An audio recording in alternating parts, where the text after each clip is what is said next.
What up, my nerds? I'm Ricardo, the Roleplay Gamer, and I like to party. Welcome back to another Skyrim Roleplay build, the series or genre of video where I give you a little bit of character concept here. We talk about a build, focusing a little bit less on skills and whatnot, and a little bit more on playstyle and role-playing and the whole backstory sort of thing.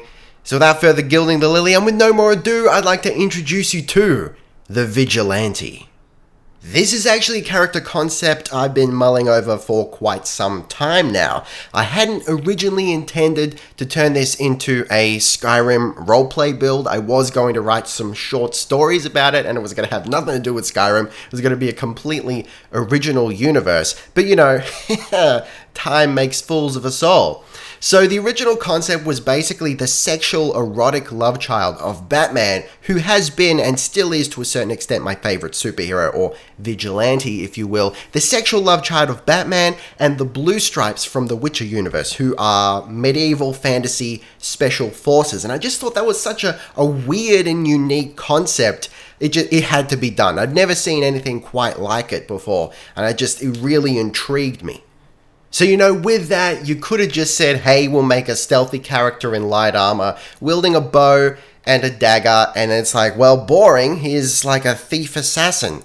Yeah, that's a real good fucking build, man. Good job, 8 out of 8. But nah, man, nah. We're not, look, this is the fucking roleplay. I'm the roleplay gamer, son. We practice the roleplay strat here. We don't do things by the book. We don't toe the motherfucking line. We're talking stealth with a mace.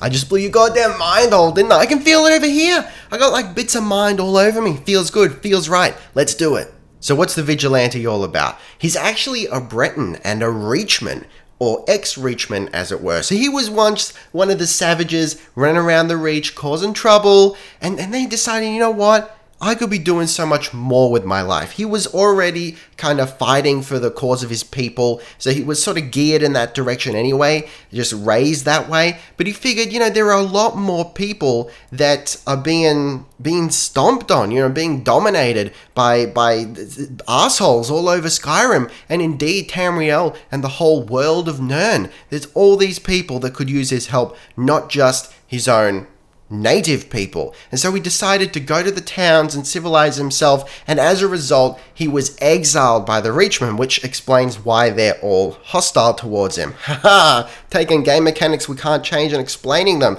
you know, throwing them into the backstory and making it make sense. Yeah boy, that's fucking roleplay. So your duties as the Vigilante, your playstyle as it were, is going to be seeking out injustice wherever it resides within the cold, harsh northern land of Skyrim, and you gotta fucking crush it. So we're not just talking taking out bandits and whatnot, but of course, you know, you will be taking out bandits because it totally makes sense. Bandits are bad guys, you know, they prey on the weak and the innocent and this and that, robbing from everyone and giving to themselves. So we've got to take out bandits, and I really like that concept, because usually when you put together a character and you really analyze, like, what's this character about, you go, well, actually, why are we killing so many bandits? You know, like that's a big part of Skyrim, isn't it? Just like seeking out bandits where they live. They're not doing anything to you yet. It's not like they've hunted you down and you're just exterminating them. And you go, why? Now we actually have a reason to do that. But also any quest, you know, mercenary work where, you know, you're either delving into tombs and whatnot, you know, we can get away with that because you got to make ends meet, you got to pay the bills, and just any quest where you're basically looking out for the little guy and taking out some arsehole. So we're talking stuff like that, I forgot what it's called, but that small town in the Reach, I believe, where you've got mercenaries trying to take over the mine, you know, side with the people then and get rid of the mercenaries. That's what I'm talking about. But also now, the pièce de résistance, as it were, the real meat and potatoes of this build is we're going to be taking out Thormore agents at every turn. Oh baby, finally. So I know some of you are going to bounce in the comments and be like, alright, so if you're all about taking out the Thalmor, why not just make him a Nord? And I had toyed with that idea, and I admit I'm not a huge fan of the Nords. But also I just felt like if I made him a Nord, it would be too personal. It would be very much this one guy trying to take back Skyrim for his people, and that's not the kind of character I wanted to build here. I very much wanted someone fighting for justice in general, looking out for all the little guys, not just his own people. In terms of factions and major quests, I feel like, yeah, you could join the Thieves Guild, but you've got to swing it in the sense that you're allying with them. You haven't become one of them. I know it's a little bit of an odd recommendation for a vigilante to hook up with criminals, but you know, sometimes when you're vigilanting, you're on the border of justice as it is, and you've got to ally yourself with the lesser of two evils in order to dispense adequate justice. So yeah, join the Thieves Guild if you like. Use them as a place to crash, you know, when you got a lot of heat on you because making a mistake. You got to get some bounties with this character. So it'll be good to have somewhere to crash and fence goods and whatnot. So just to circle back to playstyle here, we're going to be sneaking around, shooting people with our bow, maybe even a crossbow if you want to take it in a Dawn Guard direction. You know, it's not completely out of the realm of possibility, but I feel like he's not necessarily going to concern himself with taking out vampires straight off the bat. It's more like the vampires might be the big bad villain. It's like Batman's cleaned up the streets of Gotham and suddenly the Joker rolls in. And it's like, oh fucking hell, I can't you know, just stop robberies anymore. I got to take out this megalomaniac. That's what we're talking about. So first deal with the small fry, then I'll let you take out the vampires. So yeah, maybe crossbows, but also just like whacking people with this mace. So, you know, I'll leave it up to you. If you're out and about and you feel like, yeah, I can get a clean shot here and I can take out most of these guys with my bow, go ahead. Have fun, do it. But if you're in a dungeon or, you know, tight spaces or you got a guy on his own, then yeah, man, sneak up on him and whack him across the back of the head with your motherfucking mace. Oh, baby. It's so overkill. Like, it's not in a game mechanics sort of sense, at least vanilla Skyrim. Of course, you'll do more damage sneak attacking with a dagger, but look. The real world doesn't work like that. If you whack someone across the noggin from behind, stealth style with a mace, it's going to do more damage. So with that out of the way, let's talk about skills. We've got 3 primary skills and 1 maybe that I will leave up to you. So first we've got one-handed because we're going to want to do damage with the mace. And even though it's a stealthy character, especially taking out those thermal patrols, no man, you're not going to stealth those motherfuckers. They are tough when you level up, at least with the mod set that I've got. Reminder that there is a full mod list in the description of the video below. But yeah, those guys are hard to stealth, and you will most likely have to get into some proper fights eventually. Even if you do, you know, run away from time to time, you can't keep that up forever. And look, we're not that wimpy. We're a little bit of a man. We got some balls. You know, we've got the fervor of the vigilante. We've got to, you know, swear to me. You know what I'm talking about. So you're going to want to do damage with your mace. Also, we're talking one-handed, nothing in the offhand. So I fully intend for you to block with that mace. So if you want to put some points into block, if it levels up, you know, quick enough, then sure, put some points into block, but it's not going to be our main focus. Secondly, archery. You know, there's not not a lot to say here. If you are doing vanilla Skyrim, then it's fairly straightforward. Just pick the perks that you want. Again, you know, there's not like a huge amount of perk variety. In my opinion, there's not enough in vanilla Skyrim to really go in depth into the perks. I leave it up to you. You guys are intelligent human beings. You can figure it out and adjust things to your own taste. If you are using something like Ordinator,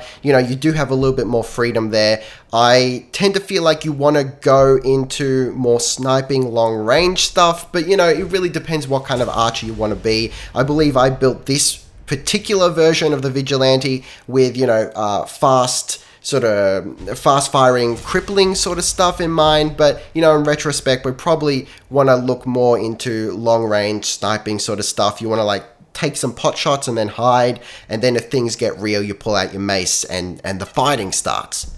And last of the 3 major skills is sneak. Of course, we don't want people to see us when we're crawling up from behind, approaching from the rear, and about to stab them with our big old dirty ass mace.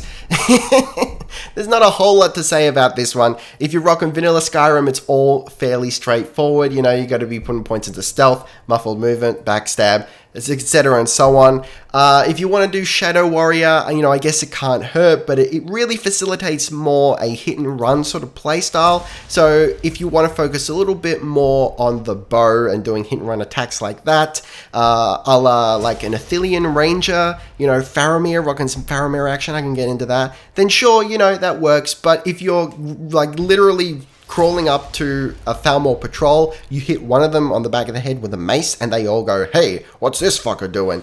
Yeah, nah. Shadow Warrior isn't going to do anything for you, man.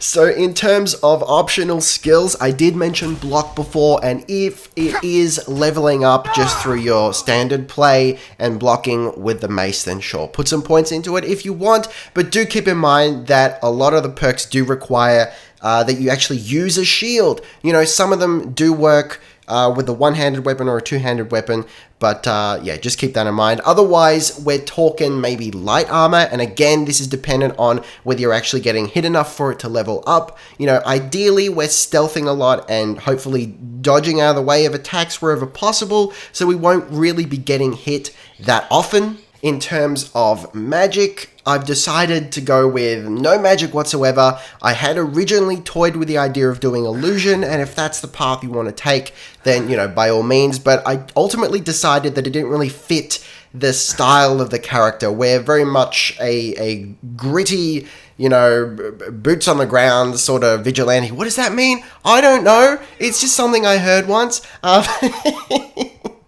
But, you know, basically we're like Batman. We haven't got any special powers. We're just a guy with a bow, sneaking around with a fucking mace, and we're rocking it. And now the stats. I've gone for an even split between health and stamina, but of course it's going to depend on how much direct combat you intend getting into. If you want to focus more on stealth, then I would encourage you to put more points into stamina, maybe a 2-to-1 split, you know, favoring stamina there, which allows you, you know, more than enough stamina to run away when shit hits the fan. If you do want to focus a little bit more on actually standing your ground and getting into a fight, then maybe do a 2-to-1 split more in favor of health, but I leave that up to you.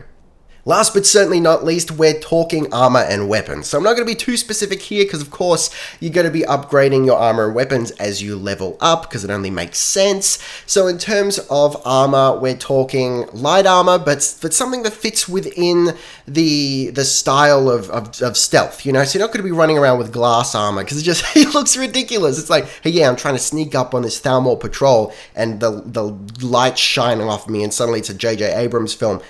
Nah, man. So we're talking like, I've actually got Dawn Guard, boots and gloves, and the Bosma armor on my chest. That's from the Immersive Armors mod. Again, mod's in the description below. And I'm wearing a hood because it feels very vigilante, very rangery, and I just love hoods. I give all my characters hoods because hoods are fucking cool, man. In terms of the weapons, you know, your bow isn't anything too special. You will be upgrading it as you find new bows. I don't think we're going to be engaging in actually making our own weapons because it's not that sort of character. So just use, you know, the best of what you find, essentially. Our mace, we're probably going to avoid Daedric and maybe dragon maces, so I feel like ultimately you want to land on an ebony mace and then maybe leave it there. You can, if you want to get into upgrading your weapons, then sure, upgrade it from there, or even enchant it, but otherwise that's all she wrote. That's the one. So thank you guys very much for watching. Taste the game, be excellent to each other, and I'll see you next time.